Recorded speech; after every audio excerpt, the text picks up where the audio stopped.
Yun. Grabe.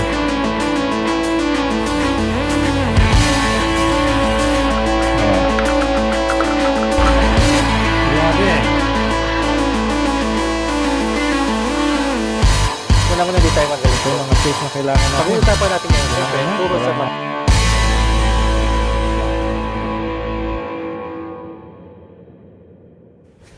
Hello guys! Welcome muli sa aking garahe. Sa video ito, tatalakayin natin ang 5 bagay na gustong gusto ko sa Montero Sport na ito at 5 bagay rin na ayaw ko.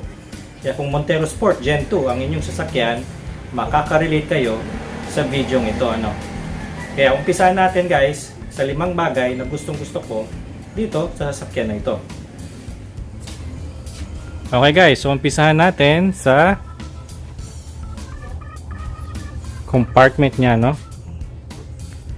sa likod. So ang una kong gusto sa Montero Sport ay yung big space dito sa rear compartment niya, dito sa third row. Kasi kaya lumaki ang compartment na ito kasi yung upuan sa likod ay papaba. Papaba siya. Yung iba kasi, ibang sasakyan, yung upuan nila nandito sa gilid. Okay? Kaya medyo harang siya dito. Papalit ng space yon. Pag tinupi pa natin yung mga upuan sa second row, mas malaking space pa, Kaya mas marami kayong maikakarga sa Montero Sports. Yan ang una kong gusto dito sa sasakyan na ito.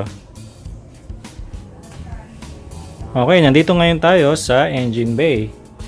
So, ang ikalawang kinagusto ko na bagay dito sa Montero Sport ay ang kanyang pagiging madaling linisin, madaling baklasin, madaling i-modify, Bakit ko nasabi 'yon? So hindi ko magagawang linisin ang intake manifold nito, throttle body, EGR, turbo intercooler kung napakahirap niyang baklasin. So simplified siya, hindi siya mahirap. May mga sasakyan kasi na sobrang dami mong babaklasin para lang mailabas mong isang component.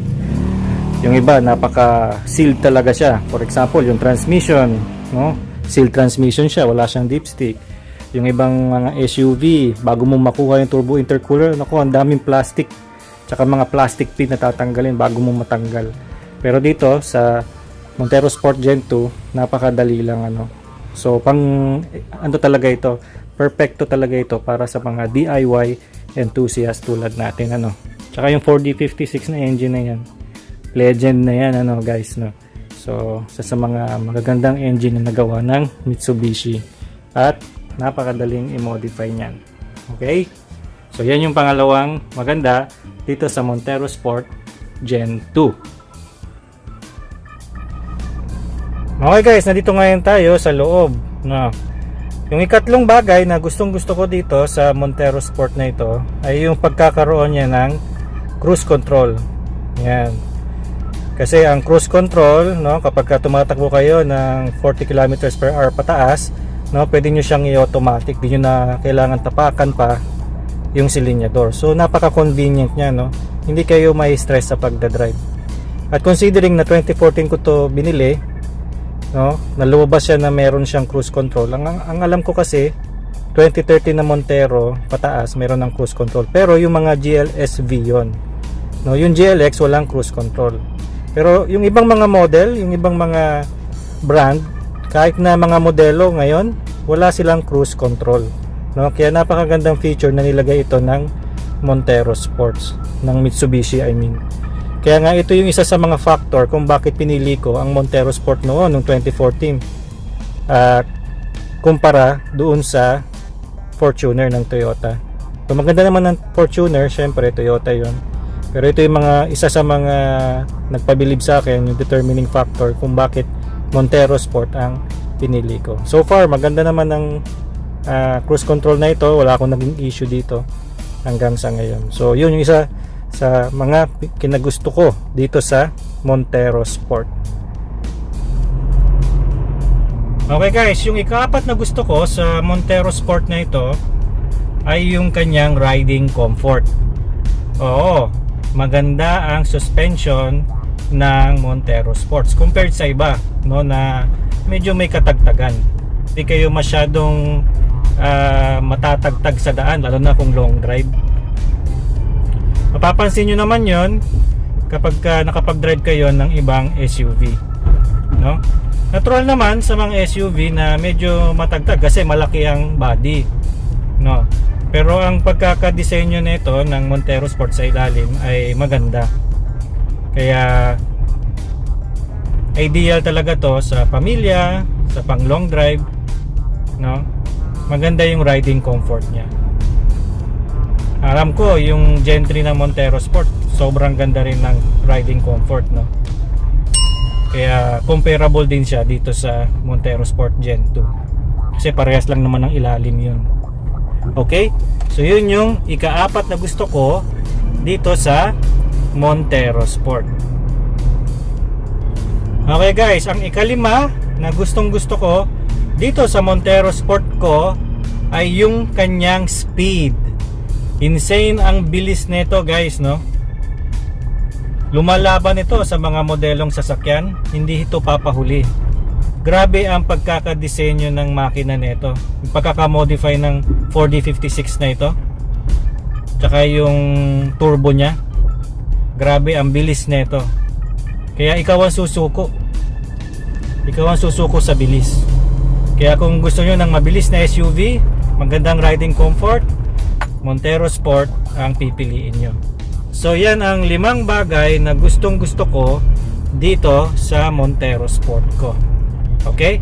So tungo na tayo sa 5 bagay naman na ayaw ko dito, no?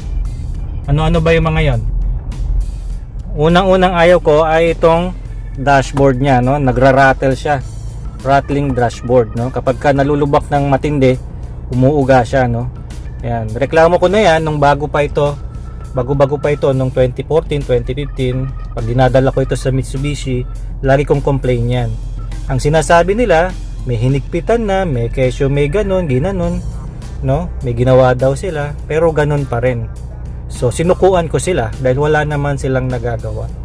O siguro, in-explain lang sa akin na ganon, pero wala naman talagang ginawa dito sa loob. Kasi babaklasin nga naman nila itong loob. Matagal na trabaho yun, nagkakaunti ang mekaniko nila. Kaya yun yung isang pinakaayaw ko dito. Kapag nalulubak ako, umaalog talaga siya, no? Rattling yung dashboard niya. So comment nyo sa baba kung ganito rin yung inyong Montero Sport, no? Itong Gen 2 na Montero Sport ninyo, kung umaalog din itong dashboard ninyo. Okay, so yan yung pinakaayaw ko dito sa Montero Sport na ito. Okay guys, yung ikalawa na ayaw ko dito sa Montero Sport na ito ay itong kanyang rear AC button, ano? Yan. So meron akong video kung paano gawin yan, no? Kung paano i-DIY yan, no? Kasi ito minsan napupundi. Kaya gumawa ako ng video na yan, DIY kung paano i-fix yan, no? Lagay ko yung link dito sa cards natin. Yan yung pangalawang pinakaayaw ko dito. Kasi ilang beses na ako napundihan yan. Yan. Ewan ko kung anong problema. Pero ngayon, since na ginawa ko ito nung nag-DIY video ako dito, hindi na siya napundi, no? So sana wag naman na mapundi ito kasi babaklasin ko na naman siya ulit, no? So yan yung ikalawa na pinakaayaw ko dito sa Montero Sport. Ang ikatlo naman guys ay may kinalaman dito sa sunglass holder natin. Yan. Ito. Siguro sasangayon kayo na ito ang isa sa pinakamadaling masira na components dito sa loob ng Montero Sport, no? Ilang beses na to nasira, 2 beses. Buti na lang under warranty pa siya. Kaya napalitan yan ng bago. Kaya kung nasira yung ganito ninyo, no? At wala nang warranty, meron kayong mga choices sa YouTube. Pwede nyo panoorin na mga DIY fix kung paano gawin ito, no? Ito kasi ayos pa eh, no? Hindi ko na to binubuksan, hindi ko na to ginagamit kasi nga baka masira ulit, no? So wala nang laman yan, no? Decoration na lang yan kasi pag bukas sara baka masira na naman eh, wala na siyang warranty. Okay, so yan yung pangatlo na ayaw ko dito sa Montero Sport. Okay guys, yung ika-4 na pinakaayaw ko dito sa Montero Sports ko ay itong gauge cluster, no? So nakikita nyo ba may illumination ba? May ilaw ba? Wala, no? Ilaw lang yan kapag nag-park light tayo. Ayan. Pero pag naka-off, hindi nyo makita. Kaya kapag nasa parking lot ako na may bubong, no, madilim ang kalangitan, hindi mo makita yung gauge cluster, ano. Yung iba kasing sasakyan tulad ng Innova ko dati, no, 2006 pa yon. Pero laging naka-illuminate yung kanyang gauge cluster. No, maganda yon kasi nakikita mo siya. Pero itong Montero Sport, no, wala siyang illumination. Yun ang pangit dito, no. So hindi mo siya makita kapag araw. Syempre, di mo naman gagamitin yung park light kapag umaandar ka ng daytime, di ba? Kaya yan, no, napakadilim, di ba? So kailangan nyo pang park light yan para magkaroon siya ng ilaw. Okay? So yan yung isa sa mga ayaw ko dito sa Montero Sport. Okay guys, ang ikalimang pinakaayaw ko dito sa Montero Sport ay yung wala siyang door handle dito, no? Yan. Commonly kapag ka SUV o van, 'di ba? Merong mga door handle support dito na nakakabit, no? Para hindi tayo mahirapan sa pag-akyat ng sasakyan. Ito wala eh. Oh, wala. Hindi naman ako katangkaran. Kaya ko naman sumampa syempre. Pero hindi naman ako katangkaran kasi 5 feet 4 inches lang ako. So mas maganda siguro kung meron ditong handle support, no? Para mahawakan ko kapag pumapasok tayo ng sasakyan. So yun yung ikalimang ayaw ko dito sa Montero Sports. So makita nyo yung mga ayaw ko sa Montero Sports ay mga minor lang naman, ano. Pero lang dito sa dashboard na nag-rattle. Hindi ko kino-consider na minor yan kasi gusto ko na ma-fix yan.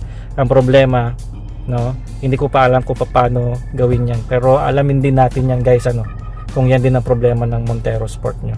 So, minor lang yung mga ayaw ko dito. Pagdating sa engine, okay naman yung performance, mabilis, malakas, no, walang problema, hindi ka mabibitin.